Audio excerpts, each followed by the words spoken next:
اب میں ملتمس ہوں انتہائی واجب الاحترام جناب مولانا سید علی حسین مدنی صاحب سے کہ وہ آئیں اور آپ انہی سے خطاب فرمائیں. ان کی آمد پر نعرہ تکبیر، نعرہ تکبیر، نعرہ رسالت، نعرہ حیدری اور محمد والے محمد بلند تر صلوات.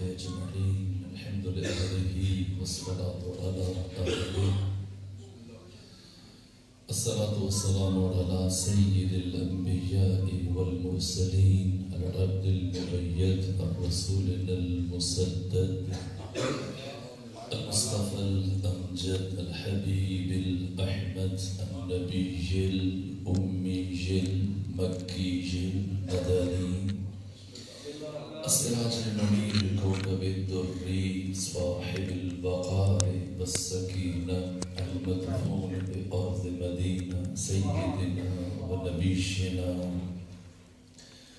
وشفيع ذنوبنا وطبيب قلوبنا وحبيب نفوسنا ومولانا أبي القاسم محمد المصطفى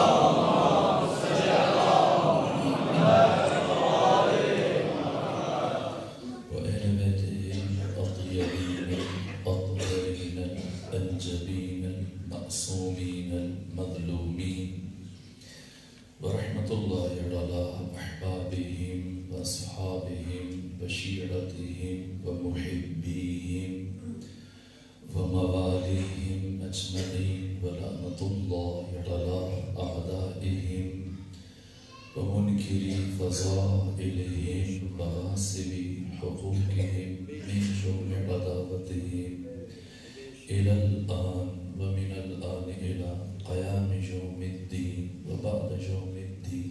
أما بعد فقد قال رسول الله صلى الله عليه وآله وسلم الحسين مني وأنا من الحسين. صلوات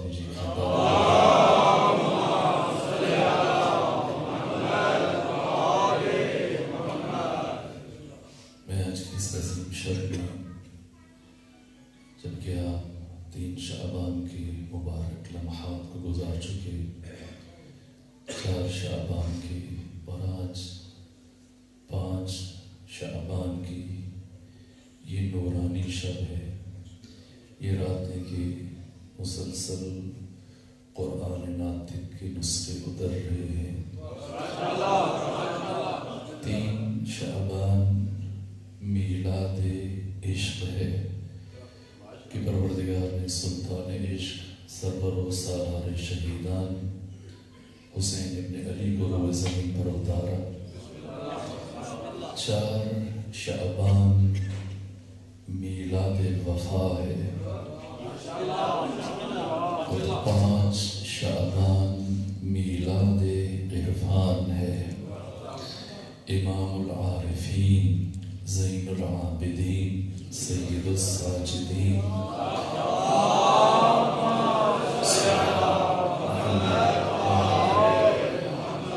ان مبارک ترین لمحات میں کہ ایک ایک لمحہ حد درجہ برکت اور نورانیت کا حامل ہے. میں ان ہستیوں کے صدقے میں دعا کرتا ہوں اس مبارک مقام پر جو مومن بزرگ و جوان اپنے دل میں کوئی بھی حاجت لے کے آیا ہے، استجابت دعا کے لمحات پروردگار آج کی شب میں ابن الخیرتین امام علی زين العابدين وسرور الصلاة شهيدا سيد الشهداء باب الحوائج ابو الفضل العباس کے صدقے میں ہر مومن کی ہر دعا کو مستجاب فرما، ہر حاجت کو پورا فرما، اپنی دعاؤں کی استجابت کے لیے خاندان فاطمہ پر بلند ترین صلوات بھیجیں۔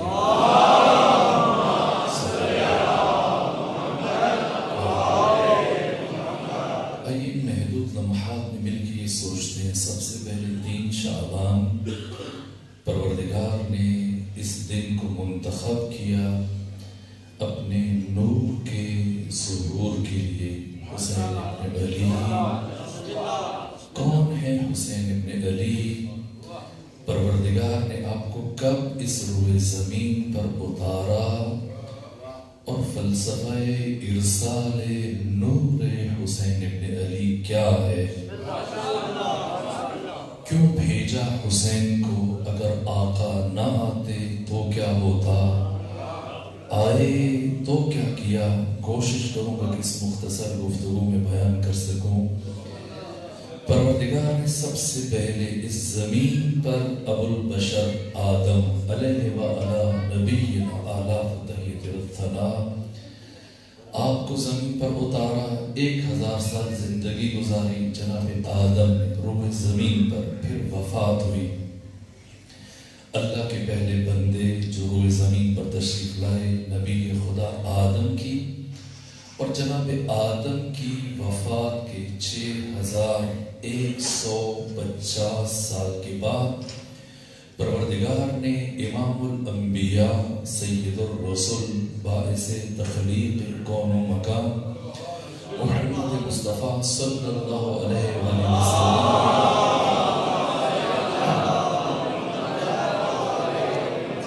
اس عالم ہست و بود میں، اس عالم آب و گل، اس بزم گیتی اور کائنات میں اپنی تمام رحمت کو مجسم بنا کر بھیجا۔ ادھر 7200 سالہ تاریخ انبیاء اپنے آخری مرحلے میں پہنچ رہی ہے۔ ختمی مرتبہ کی 63 سالہ حیات طیبہ میں سے فقط 2 سال باقی،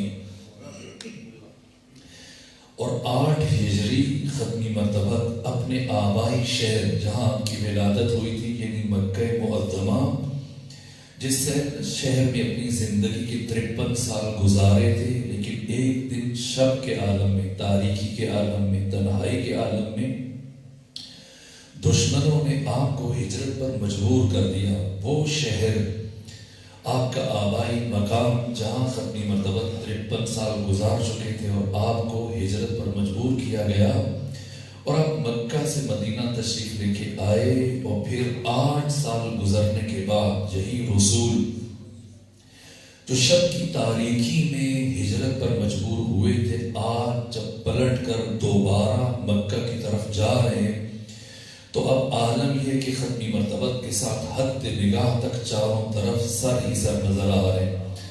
اتنی بڑی سروں کی سیاہی، یہ سواد اعظم، اتنی بڑی جمعیت، ہزاروں کا یہ عظیم الشان اجتماع ختمی مرتبت کے پیچھے پیچھے چل رہے۔ آقا مدینہ سے مکہ کی طرف گامزن ہے۔ جیسے ہی مکہ کے قریب پہنچے، وہ فرد دشمن رسالت، دشمن انسانیت، دشمن شرافت، دشمن طہارت، دشمن انسانی اور اخلاقی قدروں کا دشمن، وہ شخص جو مقابل ختمی مرتبت کے مقابلے میں مسلسل جنگوں میں آتا رہا، بدر میں، احد میں، خندق میں، خیبر میں، جس نے آپ کے راستے میں کانٹے بچھائے، جس نے آپ کو ساحر و جادوگر و دیوانہ کہا، مسلسل توہین کی، حالت نماز میں آپ کے اوپر اوجریاں اور گوبر پھینکوایا، یہاں تک کہ آپ کو ہجرت پر مجبور کیا۔ جیسی اس شخص کو اطلاع ملی کہ ختمی مرتبہ 8 سال گزرنے کے بعد دوبارہ مدینہ سے مکہ کی طرف آ رہے ہیں، اب یہ اٹھا، پہاڑ کی چوٹی کے اوپر چڑھا کہ دیکھیں پیغمبر اسلام کس عالم میں مکہ کی طرف بڑھ رہے ہیں۔ اب جو یہ پہاڑ کی چوٹی پہ پہنچا، اس فراز سے اس نے لشکر اسلام کی سطوت و حیبت و کثرت و عظمت کا مشاہدہ کیا۔ ایک مرتبہ دل دھڑکنے لگا، وہ پریشان ہے کہ وہ محمد مصطفیٰ کے آج سے چند سال پہلے جنہیں رات کی تاریکی میں میں نے ہجرت پر مجبور کیا تھا، آج جب 8 سال کے بعد اتنی بڑی جمعیت کے ساتھ ہزاروں افراد کے ساتھ مکہ کی طرف بڑھ رہے ہیں، یہ انسانی سروں کا ایک سمندر جو مسلسل آگے بڑھتا چلا جا رہا ہے. تھوڑی دیر کے بعد محمد مصطفیٰ صلی اللہ علیہ وآلہ وسلم جب مکہ میں داخل ہوں گے، نہیں معلوم میرے ساتھ کیا سلوک روا رکھیں گے، مجھے قتل کر دیں گے، زندہ جلا دیں گے، پھانسی پہ لٹکا دیں گے. ابھی پریشان ہے، مضطرب ہے، اسے سمجھ میں نہیں آ رہا کہ آج ختمی مرتبت کا کس طرح سے سامنا کرے گا. کبھی ایک پہاڑ کی چوٹی کے اوپر چڑھتا ہے، لشکر اسلام کی سطوت و ہیبت کا مشاہدہ کرتا ہے، پھر کسی دوسرے فراز سے، کسی دوسری بلندی سے یہ ختمی مرتبت کے ساتھ آئے ہوئے لشکر کی کثرت کا مشاہدہ کرتا ہے. حیران ہے، پریشان ہے، سرگردان ہے، کچھ سمجھ نہیں آ رہی کہ کیسے ختمی مرتبت کے سامنے جائے گا، نہیں معلوم وہ کیا سلوک روا رکھیں گے. مضطرب ہے، اس کے چہرے سے پریشانی کے آثار نمایاں ہے، کبھی اوپر جا رہا ہے، کبھی نیچے جا رہا ہے. اسی اثنا میں ایک مرتبہ جب یہ پہاڑ کی بلندی سے زمین پر اتر رہا تھا، اچانک اس کے مایوس اور پریشان چہرے پر ایک شیطانی مسکراہٹ پھیل گئی، اور یہ مسکراتا وہ نیچے اترا اور سیدھا ختمی مرتبت کے چچا جناب عباس کے گھر کی طرف چل پڑا.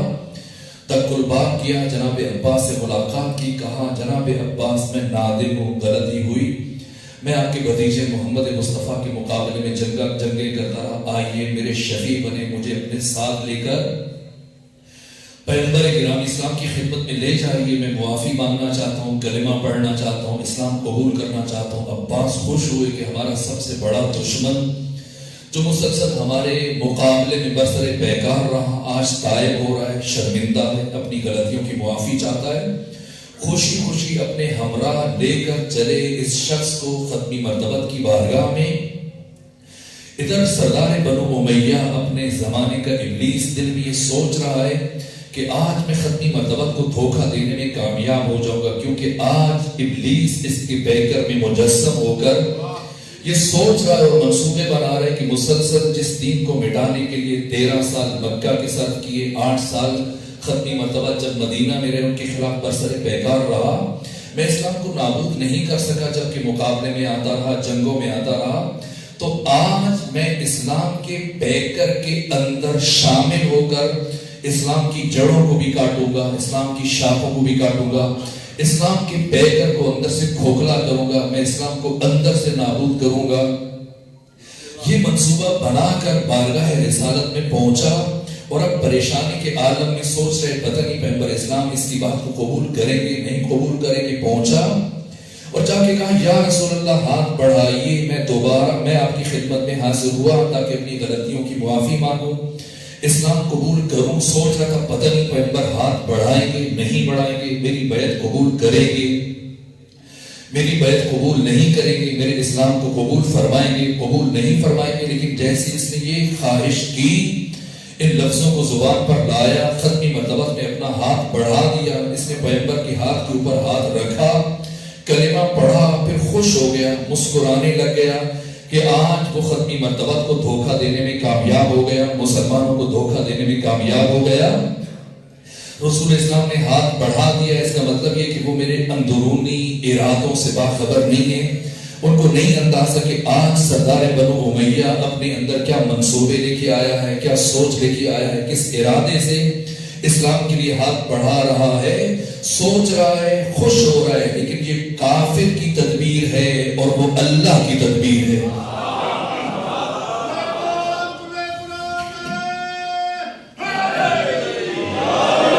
آج سردار کفر یہ سوچ رہا ہے اور ارادہ کر رہا ہے کہ میں اسلام کے اندر داخل ہو جاؤں گا، اسلام کا کلمہ پڑھ کر مسلمانوں کی صف میں شامل ہو جاؤں گا، اور اس شامل ہونے کے بعد اسلام کی تعلیمات کو اس طرح سے الجھا دوں گا، حق اور باطل کو اس طرح سے آمیختہ کر دوں گا، خیر اور شر کو اس طرح سے کاتی پاتی کر دوں گا، نیکی اور بدی کو اس طرح سے ملا دوں گا کہ پھر قیامت تک آنے والا کوئی بھی انسان خیر کو شر سے جدا نہیں کر سکے گا، حق کو باطل سے جدا نہیں کر پائے گا، نیکی کو بدی سے الگ نہیں کر پائے گا. کفر کو اسلام سے الگ نہیں کر پائے گا کہ یہ سوچ رہا ہے، اپنے منصوبے کا آغاز کر رہا ہے یہ کافر کی تدبیر ہے اور وہ اللہ کی تدبیر ہے۔ کافر یہ چاہ رہا ہے کہ آج کے دن اس طرح سے اسلام کے پیکر میں شامل ہو کر ہمیشہ کے لیے خیر و شر کو آپس میں کاتی باتی کر دے گا، مخلوط کر دے گا، الجھا دے گا، یوں ملا دے گا کہ پھر کوئی بھی انسان ان کو آپس میں الگ نہیں کر پائے گا۔ لیکن اسی دن کے لیے پروردگار نے اپنے اس نور کو روح زمین پر اتارا تھا کہ جو قیامت تک کے لیے انسانوں کے لیے حق اور باطل کے درمیان، نیکی اور بدی کے درمیان، اچھائی اور برائی کے درمیان، خیر اور شر کے درمیان حد فاصل بن گیا۔ کسے بھیجا؟ جب انسان کو سمجھ نہیں آ رہی تھی کہ کیا کرے، کہ خیر کیا ہے اور شر کیا ہے، اچھائی کیا ہے اور برائی کیا ہے، جب کو کچھ سمجھ نہیں آ رہا تھا تو پروردگار نے کسے اتارا؟ جب خیر و شر میں دقت تفریق ہو گئی، بے ساختہ حسین کی تخلیق ہو گئی۔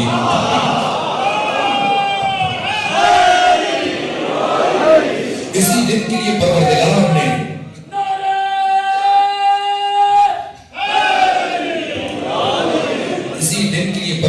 نے اپنے نور حسین ابن علی کو روح زمین پر اتارا۔ کیا ادب ہے، کیا مقام ہے، کیا شکوہ ہے، کیا عظمت و جلال و ہیبت ہے۔ حسین ابن علی کی ختمی مرتبت کا انداز بدل گیا۔ پہلے اپنے گھر سے جاتے تھے، دین کی تبلیغ کے لیے مسجد نبوی چلے جاتے تھے، تشریف لے کے چلے جاتے تھے، ہر روز آپ کا انداز تھا، جا کے خطبہ شروع کر دیتے تھے۔ لیکن اب جیسے یہ منزلیں طے ہوئی، جیسے کل کفر نے اپنا منصوبہ ظاہر کر دیا، اب مکہ سے پلٹنے کے بعد ختمی مرتبت کا انداز بدل گیا۔ وہ محمد مصطفیٰ جو ہر روز اپنے گھر سے نکلنے کے بعد سیدھے مسجد چلے جایا کرتے تھے، اب مکہ سے پلٹنے کے بعد انداز بدل گیا۔ اب گھر سے نکلنے کے بعد اس سے پہلے کہ مسجد جائیں، ایک گھر کے دروازے پر آ کر رک جاتے ہیں، درود و سلام پڑھتے ہیں، قرآن کی آیتوں کی تلاوت کرتے ہیں، کسی کا انتظار کرتے ہیں۔ یہاں تک ایک چھوٹا سا بچہ جب گھر سے باہر آتا ہے، ختمی مرتبہ کو اٹھاتے ہیں، سینے سے لگاتے ہیں، اپنے ہمراہ اپنے ساتھ مسجد لے کے چلے جاتے ہیں، پھر اپنے ممبر کے قریب داہنے طرف بٹھا کر خود ممبر کے اوپر تشریف لے کے جاتے ہیں، خطبہ شروع کر دیتے ہیں، ہر روز دین کے مسائل بیان کرتے ہیں، شریعت کے مسائل بیان کرتے ہیں۔ یہ ختمی مرتبت کا معمول ہے۔ ہر روز گھر سے نکلنے کے بعد آتے ہیں اسی دروازے پر، اس بچے کو اپنے ہمراہ لے کے آتے ہیں۔ لیکن ایک دن مشیت پروردگار کا تقاضا تھا کہ ختمی مرتبت اپنے گھر سے چلے، لیکن آج اس گھر کے دروازے کے باہر نہیں رکے جہاں ہر روز رکا کرتے تھے، بلکہ سیدھے مسجد کی طرف چل پڑے، پہنچے، مسجد میں گئے۔ آج صحابہ بھی حیرت کر رہے ہیں کہ وہ رسول جو ہر روز اپنے نواسے کو ساتھ لے کے آیا کرتے تھے، آج تنہا آ رہے ہیں، پیغمبر گئے نہیں معلوم۔ آج ختمی مرتبہ کس دل کے ساتھ مسجد میں داخل ہوئے، صحابہ کی صفوں سے گزرتے ہوئے ممبر پر تشریف لے کے گئے، خطبہ شروع کیا۔ اور وہ بچہ جو ہر روز اپنے نانا کے ساتھ آیا کرتا تھا، آج بہت وقت گزر گیا، آج جب کافی وقت گزر گیا، انتظار کرتے کرتے وہ نانا تشریف نہیں لائے، پھر آخر سوچا شاید آج میرے نانا نہیں آئے گے۔ آج وہی بچہ اپنے گھر سے چلا، مسجد کی طرف چلنا شروع کیا، اور جب بچہ مسجد میں پہنچا تو عالم کیا ہے کہ ختمی مرتبت فراز ممبر پر جلوہ افروز ہیں، خطبہ شروع کر چکے ہیں، دین کے مسائل کا بیان کر رہے ہیں۔ صحابہ کرام ہزاروں کی تعداد میں بیٹھے ہیں، مسجد نبوی کھچا کھچ صحابہ سے بھری ہوئی ہے، لیکن اس بچے کی خواہش یہ ہے کہ جیسے بھی ہو سکے اسی جگہ جا کر بیٹھے جہاں ہر روز نانا بٹھایا کرتے تھے، اس لیے کہ حسین ابن علی کا اپنے نانا کے ساتھ وہی تعلق ہے جو مچھلی کا پانی کے ساتھ ہوتا ہے۔ نہ حسین محمد مصطفیٰ کے بغیر رہ سکتے ہیں، نہ محمد مصطفیٰ حسین ابن علی کے بغیر رہ سکتے ہیں۔ حسین اسی کوشش میں آگے چل رہے ہیں، آگے بڑھ رہے ہیں، صحابہ کرام کی صفوں کو چیرتے ہوئے، لیکن ناگاہ کیا ہوا کہ حسین ابن علی کے قدم آپ کے دشداشے میں الجھے، حسین الجھ کر گرے۔ اس سے پہلے کہ بات آگے بڑھاؤں، میں دست ادب جوڑ کر بارگاہ امامت میں یہ عرض کروں گا کہ میرا عقیدہ امامت مجھے اجازت نہیں دیتا کہ میں کہوں کہ حسین گرے، اس لیے کہ امام بچپنے سے امام ہوتا ہے، جس طرح سے امام کا ایک ایک لفظ جچا تلا اور نپا تلا ہوتا ہے، اس طرح سے ایمان کا ایک ایک قدم جچا تلا اور نپا تلا ہوتا ہے. لغزش کا امکان نہیں، لغزش کا امکان نہیں. یہ ممکن نہیں کہ حسین گرے، لیکن آج خود خدا یہ چاہتا ہے، اللہ کی مشیت یہ ہے کہ حسین گرے تاکہ مقام حسین قیامت تک آنے والے انسانوں پر روشن ہو جائے. ادھر حسین ابن علی گرے، ادھر ختمی مرتبہ جو خطبہ بیان فرما رہے تھے اس خطبے کو یہیں پر چھوڑ دیا. جلدی سے ممبر سے نیچے اتر آئے، تیزی سے آگے بڑھے، صفوں کو چیرتے ہوئے آگے پہنچے. حسین ابن علی کو اٹھایا، گریہ کرنا شروع کیا، اپنے ساتھ سینے سے چمٹا لیا اور اب بڑھ رہے ممبر کی طرف. لیکن آج حسب دستور نیچے نہیں بٹھایا بلکہ پہلی مرتبہ حسین کو اٹھائے ہوئے اپنے ساتھ ممبر پر آ گئے اور آج وہ خطبہ جو بیان کر رہے تھے اسے وہیں پر چھوڑا اور ایک نیا موضوع شروع کر دیا. اس سے پہلے کہ میں یہ عرض کروں کہ ختمی مرتبہ نے موضوع بدل دیا اور کون سا موضوع اختیار کیا، میں دست ادب جوڑ کر روح رسول سے یہ سوال کرتا ہوں، یا رسول اللہ آپ اپنے گھر میں تشریف فرما نہیں ہیں، آپ کسی نجی محفل میں نہیں بیٹھے ہیں، آپ کسی نجی گفتگو میں مصروف نہیں ہیں، آپ مسجد نبوی میں ممبر پر بیٹھ کر کار منصبی انجام دے رہے ہیں، کار رسالت انجام دے رہے ہیں. مگر کیا بچے نہیں گرتے؟ بچے گرتے رہتے ہیں. مگر کیا حسین ابن علی کسی بلندی سے گرے؟ چلتے وہ گرے، خود اٹھ کے بیٹھ جائیں گے. جس صحابی کے قریب گرے وہ صحابی حسین کو اٹھا کے بٹھا دے گا. کیا ہوا کہ آپ نے اپنا خطبہ چھوڑ دیا؟ کیا ہوا کہ آپ ممبر سے نیچے اتر آئے؟ اس سرعت کے ساتھ آگے بڑھے، حسین کو اٹھایا، اٹھا لیا، نیچے بٹھا دیجئے، لیکن اپنے ہمراہ لے کے آ گئے. اور اگر اپنے ہمراہ لے کے آ گئے تو اپنا خطبہ جہاں چھوڑ رہا تھا وہیں سے مکمل کیجئے. لیکن ایک نیا موضوع شروع کر دیا. اسلام دین علم ہے، دین عقل ہے، دین معرفت ہے، دین حکمت اور بصیرت ہے. اسلام احساسات، جذبات اور عواطف سے بالاتر ہے. یا رسول اللہ بچے گرتے ہیں، اگر حسین گر گئے تو کیا ہوا کہ آپ نے خطبہ چھوڑ دیا، ممبر سے نیچے اتر آئے، اس انداز سے آگے بڑھنا شروع کیا، حسین کو اٹھا کر اپنے ساتھ ممبر کے اوپر لے آئے. تو ختمی مرتبہ عقل کل، مجسم عقل، سراپا عقل اپنے اس عمل سے قیامت تک آنے والی امت کو یہ سمجھا رہے کہ سمجھ لو اور جان لو، میں جو لوگوں کے لیے بیان کر رہا ہوں یہ شریعت کے مسائل بیان کر رہا ہوں. میں جو بیان کر رہا ہوں یہ حدیث بیان کر رہا ہوں. اور جو میرے سامنے آ کے گرا ہے یہ مجسم قرآن ہے، سراپا قرآن ہے. اور جب حدیث کے سامنے قرآن آ جائے تو پھر حدیث کو رک جانا چاہیے، اس لیے کہ قرآن مقدم ہے اور حدیث مؤخر ہے. میں سوچا کرتا ہوں یہ جو خواجہ معین الدین اجمیری نے کہا کہ شاہ است حسین، بادشاہ است حسین، دین است حسین، دین بنا. لوگ حسین کو دیندار ماننے کے لیے بھی آمادہ نہیں ہوتے آج کل. خواجہ معین الدین نے دین کہہ دیا اور آگے بڑھے، دین بنا کہہ دیا. اے اجمیری مرحوم یہ کہاں سے سمجھے اتنی بڑی بات کہ لوگ مشکل میں پڑ گئے؟ دین کہہ کے رک جاتے، دین بنا. یہ اتنا بڑا احساس، اتنی بڑی بات، کہیں احساسات، جذبات اور عواطف کی روح میں تو نہیں بہ گئے؟ عام طور پہ انسان یہی سمجھتا ہے کہ شاید احساسات اور تخیل کی گھوڑے جب دوڑاتا ہے تو کچھ بھی کہہ دیتا ہے. اے معین الدین کہاں سے سمجھے کہ حسین دین بھی ہے، دین بنا بھی ہے؟ تو خواجہ معین الدین اجمیری کا جواب ہوگا کہ میں نے کردار رسول سے سمجھا ہے، میں نے عمل رسالت مآب سے سمجھا ہے کہ ختمی مرتبہ صحابہ کے سامنے جو بیان کر رہے تھے یہ دین تھا اور دین کا بیان کسی صورت نہیں رکنا چاہیے. لیکن جب دین کے بیان کے سامنے دین بنا آ جائے تو پھر دین بنا کے احترام میں دین کا بیان رک جانا چاہیے. اور آپ جو ممبر کے اوپر لے کے آئے، جو بیان کر رہے تھے اسے وہی چھوڑا اور ایک نیا موضوع شروع کر دیا. فرمایا یا معاشر صحابی، اے میرے صحابہ پہچان لو، ھذا حسین بن علی، اعرفوا ھذا حسین بن علی. میرے صحابہ پہچانو یہ حسین ابن علی ہیں. کیا نہیں جانتے تھے؟ کس انداز سے تعارف شروع کیا. فرمایا ان الحسین افضل الخلق ابا و امن و جدن و جددن. یہ حسین ہے جو اشرف ہے ساری کائنات سے، باپ کے اعتبار سے، ماں کے اعتبار سے، دادا کے اعتبار سے، دادی کے اعتبار سے، نانا کے اعتبار سے، نانی کے اعتبار سے. یعنی پوری کائنات میں حسین کے باپ جیسا کسی کا باپ نہیں ہے، حسین کی ماں جیسی کسی کی ماں نہیں ہے، نہ حسین کے نانا جیسا کسی کا نانا ہے، نہ حسین کی نانی جیسی کسی کی نانی ہے، نہ حسین کے دادا جیسا. جد کا لفظ عربی میں دادا اور نانا دونوں کے لیے استعمال ہوتا ہے. نہ حسین کے دادا جیسا کسی کا دادا ہے، نہ حسین کی دادی جیسی کسی کی دادی ہے.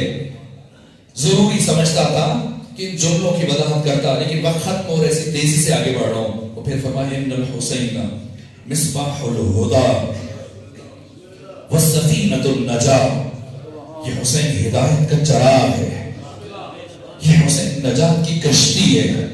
حسین، نام حسین کا مطلب کیا ہے؟ کیوں پروردگار نے اس مولود کا نام حسین رکھا، اور کیوں پھر اسلام کا کبھی تکرار نہیں ہوا؟ ان ساری باتوں کو چھوڑ لو. کون ہے حسین؟ پروردگار نے جب ارادہ کیا کہ کل خیر، تمام اچھائیوں کو مجسم کرے اور تمام خوبیوں اور فضیلتوں اور شرافتوں اور کمالات کو اس عالم ہستی میں ظاہر فرمائے، تو حق تعالیٰ نے تمام تر فضیلتوں اور کمالات کے ظہور کے لیے جس نورانی پیکر کا انتخاب فرمایا، اس پیکر کا نام حسین ابن علی علیہ السلام. کون ہے؟ اور اس حسین کے کمالات کے ظہور کے لیے، چونکہ عالم مادہ میں اتنی ظرفیت نہیں ہے، اس عالم مادہ میں اتنی صلاحیت نہیں ہے کہ جس میں حسین ابن علی کے کمالات کا ماحق کو ظاہر ہو سکے.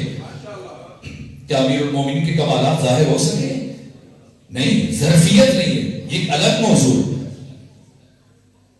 حسین ابن علی کے کمالات کے ظہور کے لیے پروردگار نے جس دن کا انتخاب فرمایا، اس دن کا نام روز عاشور ہے. روز عاشور آخر یہ چند گھنٹوں پر مشتمل کیوں صدیوں کے اوپر چھا گیا؟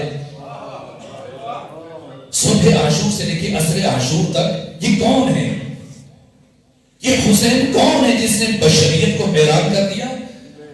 جوش ملی آبادی، شبیر حسن خان جو کسی کو خاتم میں نہیں لاتے تھے، یہ کیا کہا کہ تو نے حسین دہر کو ششدر بنا دیا، طوفان کو ناؤ، سیل کو لنگر بنا دیا، ان تلخیوں کو قند بنایا جو زہر تھی، پھر مسکرا کے کندھے مقرر بنا دیا. جب پتھروں کو لوگ بتوں میں بدل چکے، تو نے بتوں کو توڑ کے پتھر بنا دیا. یہ حسین کون ہے؟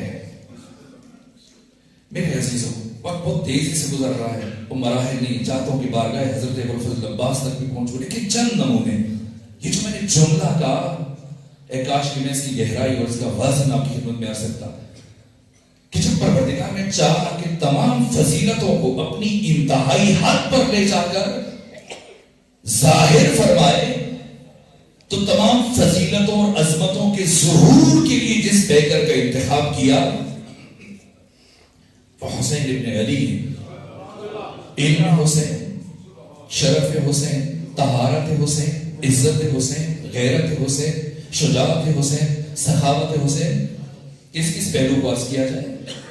سب سے پہلا مرحلہ جب آقا دنیا میں تشریف لائے روح زمین پر، نہ اس سے پہلے نہ اس کے بعد، صاحب منتہی الاعمال نے لکھا، علامہ مجلسی نے بہار میں، باقی محققین نے بیان کیا، تاریخ انسانی میں کبھی ایک ساتھ اتنے ملائکہ اور فرشتے زمین پر نہیں اترے جتنے فرشتے 3 شعبان کو روئے زمین پر اترے. حسین ابن علی کی مبارکباد دینے کے لیے. یہ کون ہے حسین؟ پوری کائنات میں حسین ابن علی پر کسی انسان کا کوئی احسان نہیں ہے. ساری کائنات بشمول اولیاء، بشمول انبیاء، آدم سے لے کے محمد تک سب نبی ممنون احسان حسین ابن علی ہیں. تمام نبی، فرشتے، مسلسل ایک سلسلہ نور ہے. فاطمہ زہرا کے گھر میں برابر آسمان سے فرشتے جوک تک جوک آ رہے مبارکباد دینے کے لیے. اور جیسی ختمی مرتبہ تک خبر پہنچی کہ آپ کی بیٹی کے گھر پروردگار نے فرزند بھیجا ہے، کشا کشا چلے. کیا چہرے کے تاثرات ہیں، تبسم ہے، مسکراہٹ ہے. چلتے تیزی سے قدم بڑھاتے ہوئے جائیں، جا کے اپنے جمال کا مشاہدہ کریں. جمال کسے کہتے ہیں؟ جب کمال اپنی انتہائی حد کو چھوتا ہے اور چھونے کے بعد کمال ظاہر ہونے لگتا ہے تو کمال کے ظہور کی کیفیت کو جمال کہا جاتا ہے. حسین یعنی وہ ذات جس سے تمام کمالات ظاہر ہو رہے ہیں، اپنی انتہائی حد پر پہنچ کر ختمی مرتبہ کے انداز سے بڑھ رہے ہیں. جیسے پہنچے گھر تشریف لے کے گئے، فرمایا میرے بیٹے کو میرے پاس لے کے آئیے. لیکن گھر کی کنیز آگے بڑھی کہ یا رسول اللہ تھوڑا سا توقف کیجیے، تھوڑا سا انتظار کیجیے، ابھی آپ کے بیٹے کو ہم نے غسل نہیں دیا. مسکرا رہے تھے، تبسم فرما رہے تھے، لیکن جیسے کنیز کی جملے سنے چہرہ رسالت کے اوپر تلخی ظاہر ہوئی، ناراضگی کا اظہار کیا اور فرمایا تم میرے بیٹے کو بھلا کیا غسل دو گی اور کیا پاک کرو گی جسے پروردگار نے اس کائنات میں طاہر و طیب خلق فرمایا ہے. یہ حسین ہے جو سراپا طہارت ہے. اور کیا کیفیت ہے حضرت کی طہارت کی، کیا کیفیت ہے. ایک مرتبہ ایک صحابی آیا امام صادق کی بارگاہ میں کہ فرزند رسول میں نے 29 حج کر دی ہیں اور آپ دعا کیجئے کہ اللہ مجھے ایک اور حج کی توفیق عطا فرمائے تاکہ پورے 30 ہو جائیں.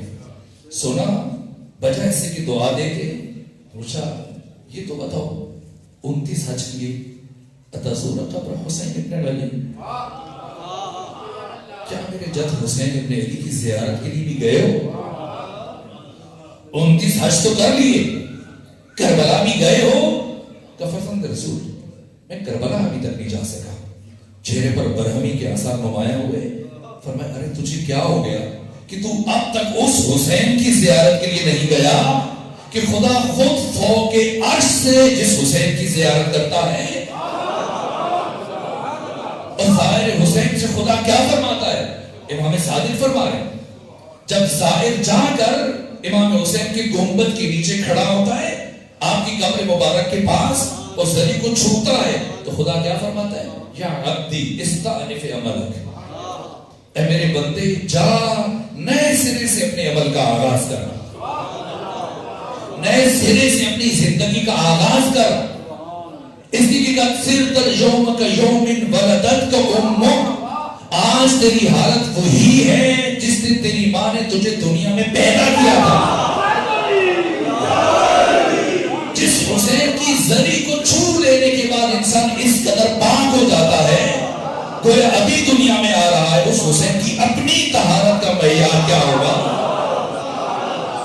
یہ حسین کی طہارت ہے، یہ حسین کی طہارت ہے. حسین کون ہے؟ 28 رجب ابھی 7-8 دن پہلے آقا جب مدینہ سے چلے اور آپ کے بھائی محمد حنفیہ نے وضو کر رہے تھے اور جیسی اطلاع ملی کہ حسین مدینہ چھوڑ رہے، پتہ چلا تو وضو بیچ میں چھوڑا، برتن وہیں پھینکا، ننگے پاؤں دوڑتے ہوئے. تو کیا کہا؟ بھیا کہاں جا رہے ہیں؟ فرمایا عراق جا رہے ہیں.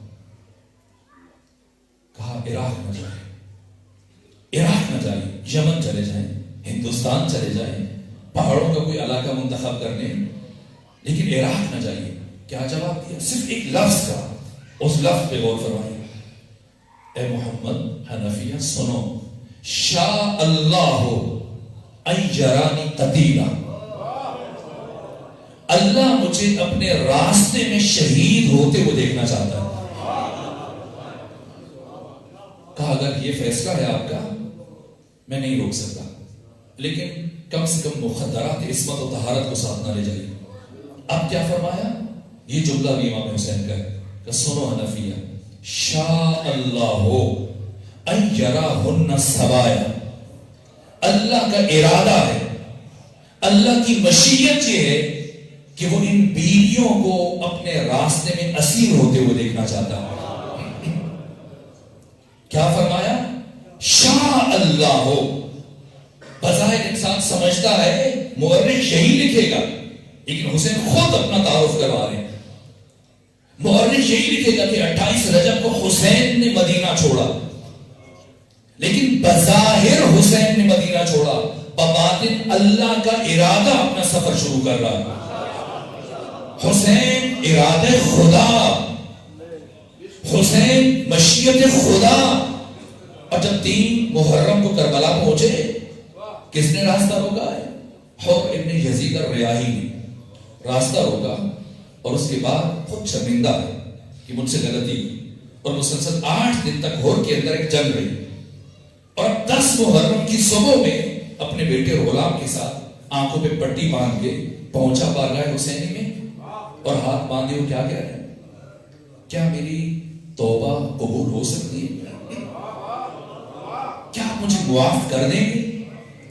سنیے حسین ابن علی کا جواب۔ حسین کون ہے؟ ارادہ خدا۔ حسین کون ہے؟ مشیت خدا۔ اور اب جب حر نے پوچھا معافی مل سکتی ہے، آقا فرمائے کہ نہ تم قابل معافی نہیں ہو، یا یہ کہنے کہ میں نے تمہیں معاف کر دیا۔ اب مکتب کی 56 کتابیں ہیں، اور تاریخ اور سیرت کی تمام کتابیں اٹھا کر دیکھیے حضرت نے حر کو کیا جواب دیا۔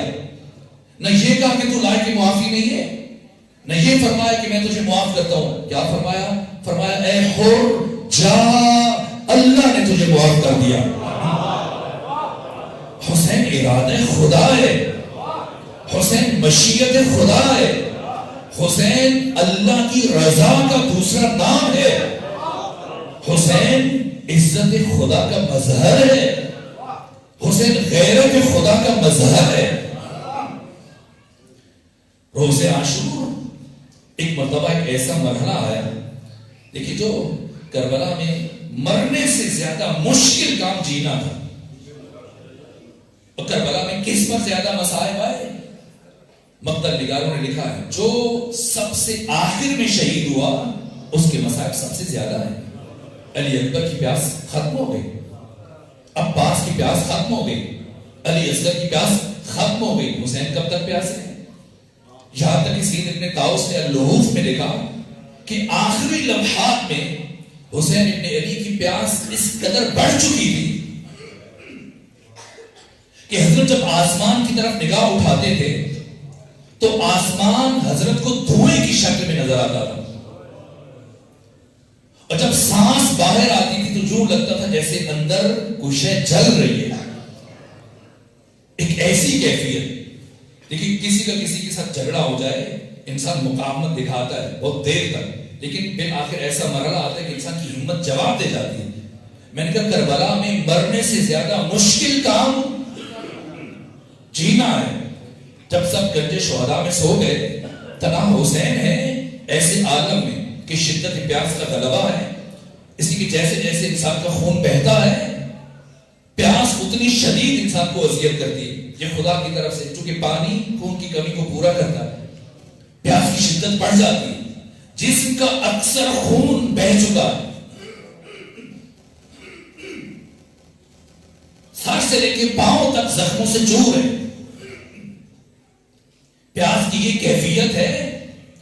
اسی لمحے میں عمر ابن سعد آگے بڑھتا ہے اور ایک خط کھول کے پڑھتا ہے اور آواز بلند کرتا ہے، اے حسین ابن علی، ابھی کوفہ سے عبید اللہ ابن زیاد کا خط آیا ہے، اور عبید اللہ ابن زیاد یہ کہہ رہا ہے کہ حسین سے کہو کہ اگر ابھی بھی وہ یزید کی بیعت کر لے اور معافی مانگ لے تو حسین کو معاف کر دیا جائے اور خواتین کے ساتھ واپس مدینہ بھیج دیا جائے۔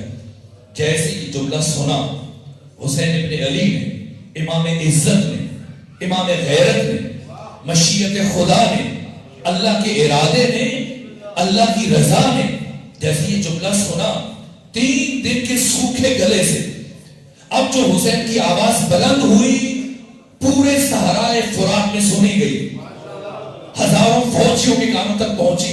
ایک مرتبہ کیا آواز بلند کی؟ فرمایا ان الدعی یبن الدعی قد رکزنی بین الاثنتین، کہ حرام زادے کے حرام زادہ بیٹا وہ مجھے اختیار دے رہا ہے۔ اگر امام حسین کی زبان سے یہ کلمات ادا نہ ہوئے ہوتے تو میں کبھی ادا نہ کرتا۔ ان الدعی یبن الدعی قد رکزنی بین الاثنتین بین الذلۃ والذلہ ہیہات من الذلہ، حرام زادے کا حرام زادہ بیٹا، اے عمر ابن سعد جب کوفے جانا تو جا کر عبید اللہ ابن زیاد کو بتا دینا کہ حسین کربلا میں کہہ رہے تھے کہ ان الدعی ابن الدعی، بد جنس کا بد جنس بیٹا وہ مجھے اختیار دے رہا ہے بین الذلۃ والذلہ کہ بیعت قبول کروں یا مرنے کے لیے تیار ہو جاؤں۔ جا کے اسے بتانا حسین کہہ رہے تھے ہیہات من الذلہ، اللہ نے ذلت کو حسین سے بہت دور رکھا ہے۔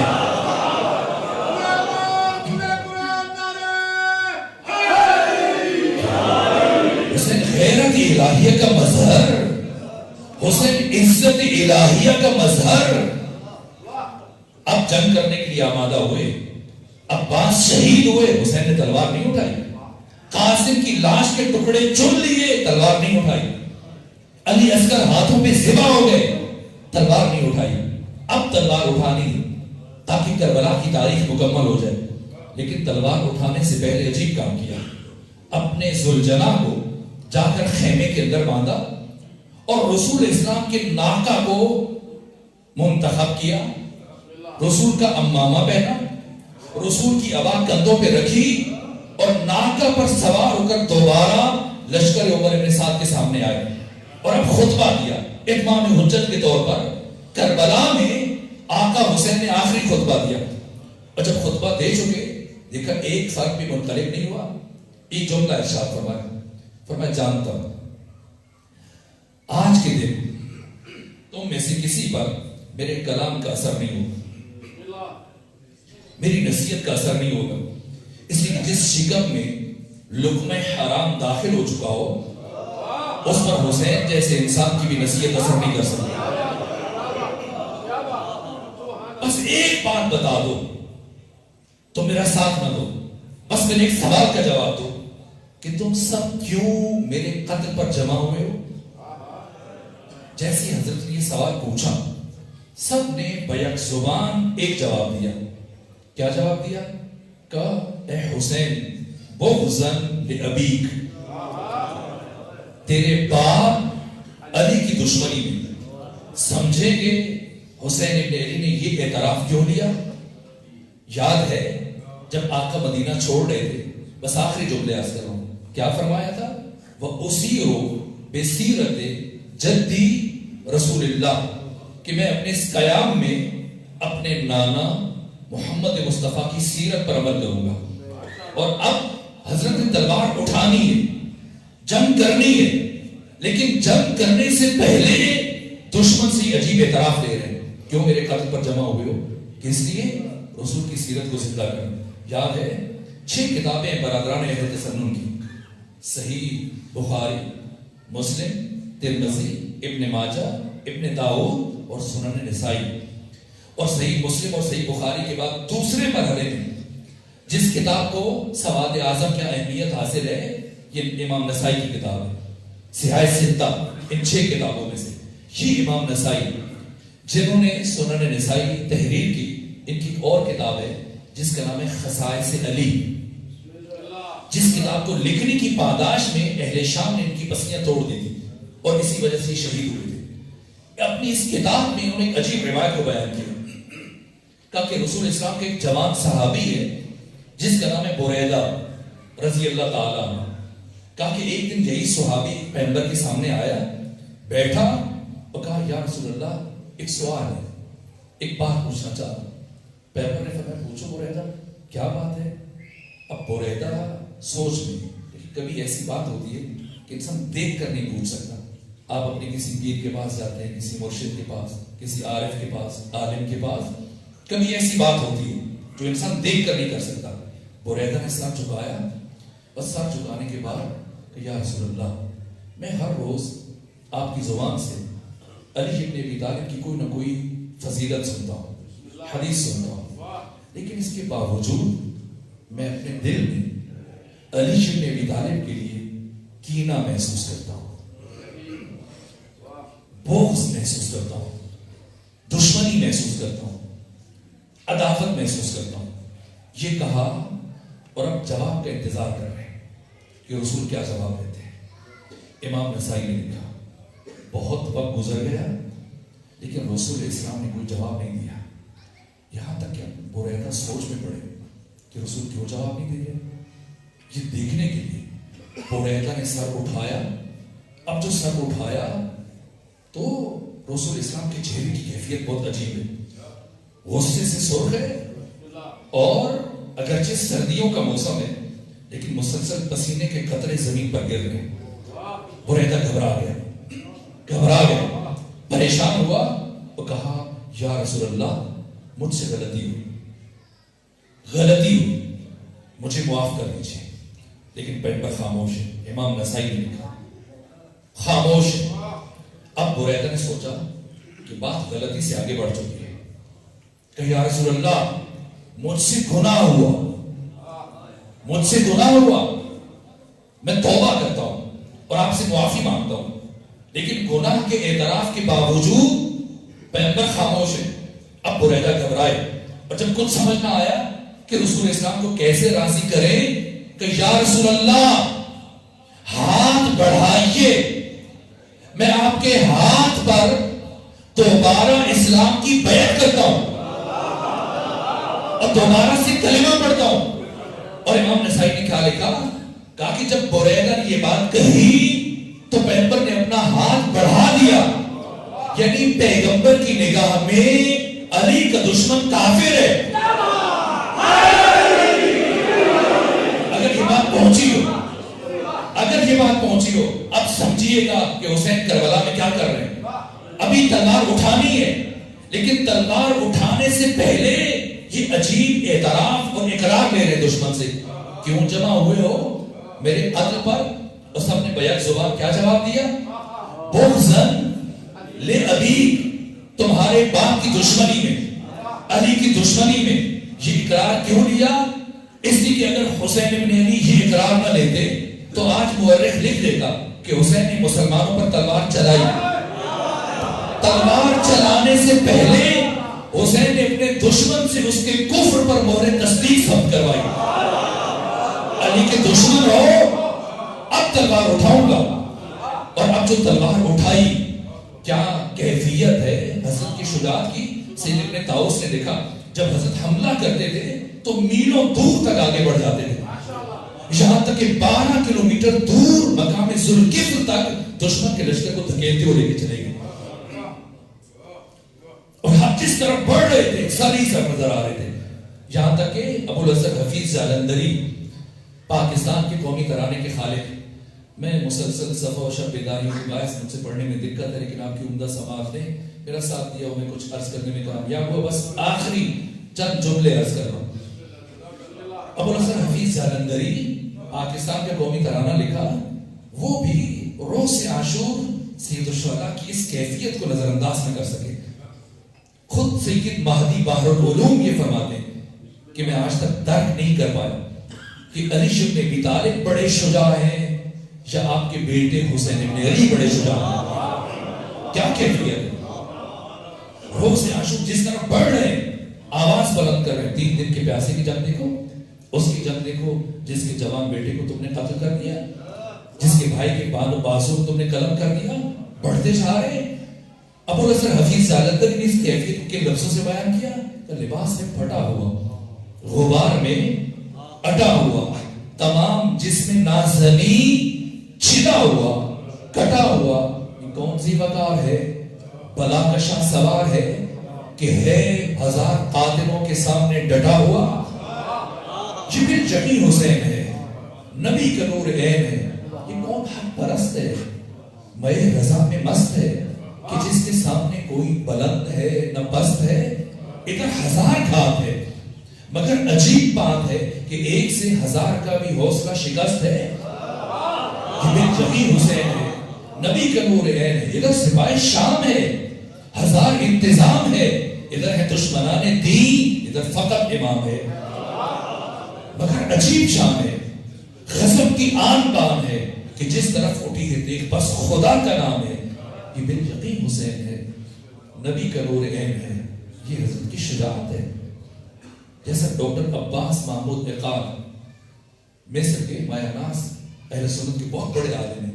یہ جملہ کسی شیعہ عالم نے نہیں کہا, پہلی مرتبہ میں نے ان کی کتاب میں کہا کہ روز عاشور میدان کربلا میں 2 طرح کی جنگ تھی. ایک جنگ لشکر حسین اور لشکر عمر سعد کے درمیان تھی, اور دوسری جنگ خود حسین ابن علی کے وجود میں آپ کی صفات اور کمالات کے درمیان تھی. ہر حسینی فضیلت یہ چاہ رہی تھی کہ دوسرے سے آگے بڑھ جائے. حسین کی معرفت چاہتی تھی عبادت سے آگے نکل جائے, عبادت چاہتی تھی شجاعت سے آگے بڑھ جائے, شجاعت چاہتی تھی کہ آپ کی سخاوت سے آگے بڑھ جائے. جس کی شجاعت ہے روز عاشور. ایک مرتبہ دشمن کام گیا, فوجیں ایسے چھٹی کہ کوفے کی دیوار تک پہنچ گئی. اور سخاوت, بس آخری جملہ عرض کر رہا ہوں چونکہ استجابت دعا کے لمحات ہیں. میں شرمندہ ہوں, میں آج آپ کی خدمت میں اس طرح سے بیان نہیں کر سکا جو حق تھا عرض کر, لیکن آخری جملہ عرض کر رہا ہوں چونکہ دعاؤں کی قبولیت کا وقت ہے. حسین کتنے بڑے سخی ہیں. وہ حسین کے جن کے جھولے کو مس کر کے فطرس کو شفا حاصل ہو. عجیب ہے, واقعی عجیب ہے.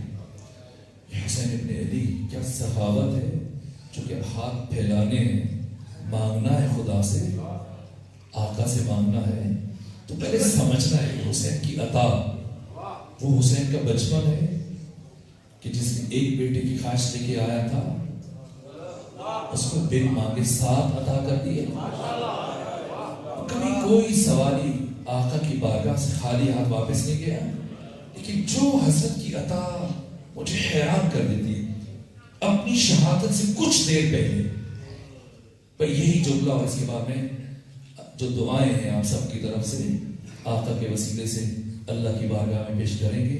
پہلے سمجھ لیں کہ حسین کتنے بڑے کریم ہیں, کتنے بڑے سخی ہیں. اپنی شہادت سے کچھ دیر پہلے حملے آخر کے بعد یہ حضرت کی شجاعت ہے.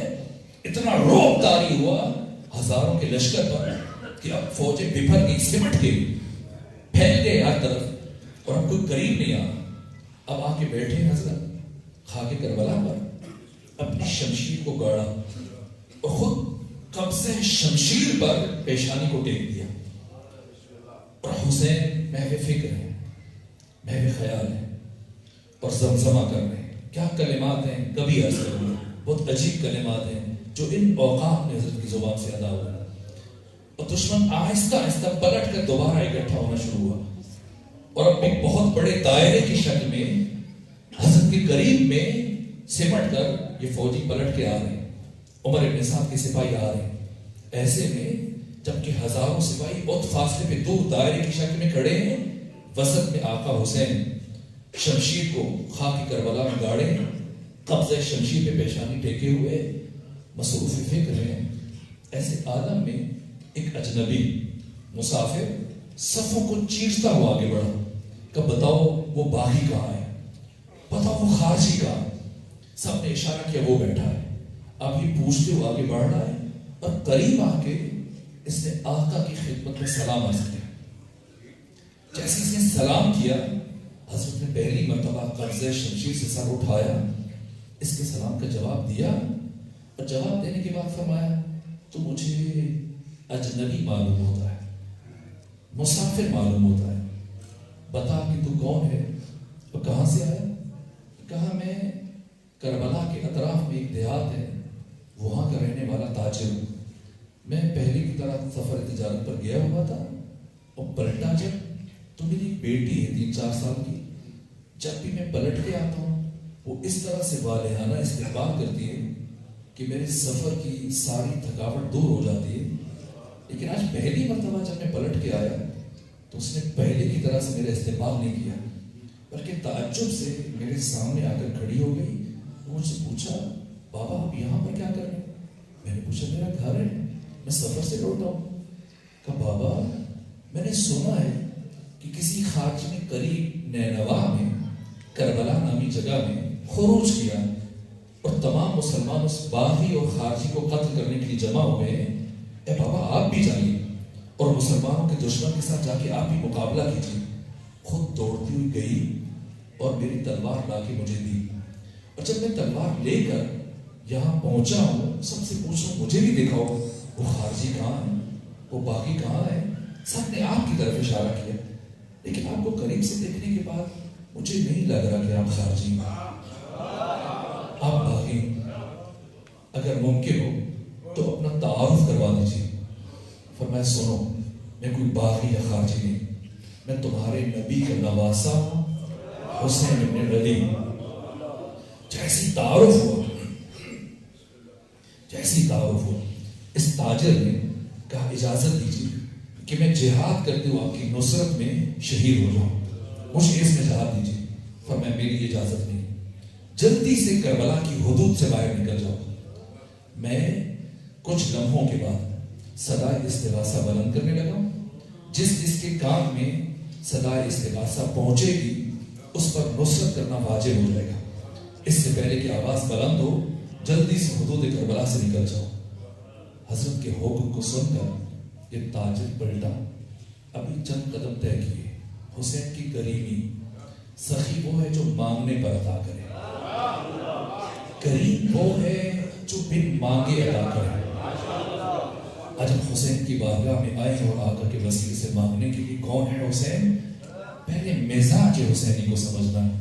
جیسے اس تاجر نے چند قدم طے کیے حضرت نے آواز دی کہ واپس آؤ. واپس موڑا کہ حضرت تو رخصت کیا, دوبارہ کیوں بلایا؟ امام نے فرمایا کیا بھول گئے جب تم سفر تجارت پر جا رہے تھے تو تمہاری بیٹی نے تم سے کیا خواہش کی تھی؟ کیا تمہاری 4 سالہ بیٹی نے تم سے نہیں کہا تھا کہ اے بابا اس دفعہ میرے لیے یمنی عقیق کی انگشتری لے کے آنا؟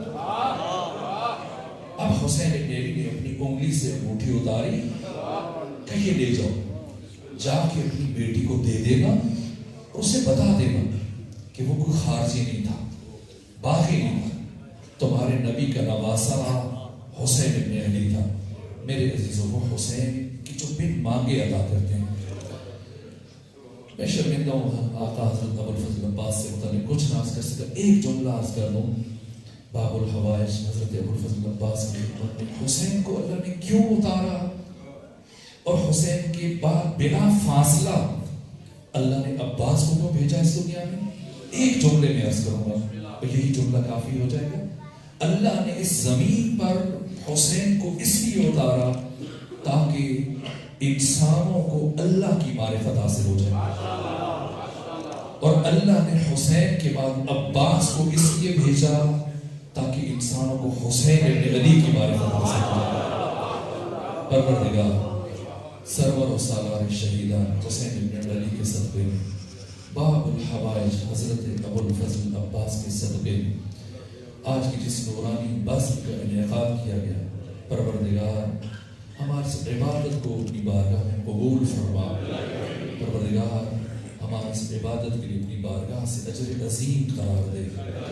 پروردگار بانی جشن جن برادر نے اس کوشش کا اہتمام کیا, پروردگار سید الشہداء کے صدقے میں ان کے رزق و جان و مال و اولاد میں برکت عطا فرما, طول عمر صحت و سلامتی کے ساتھ عطا فرما.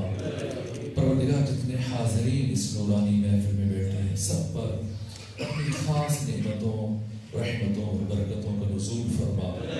پروردگار جو مریض ہیں آقا حسین کے صدقے میں سب کو شفائے کاملہ و عاجلہ عطا فرما. جو پریشان حال ہیں ان کی پریشانیوں کو دور فرما.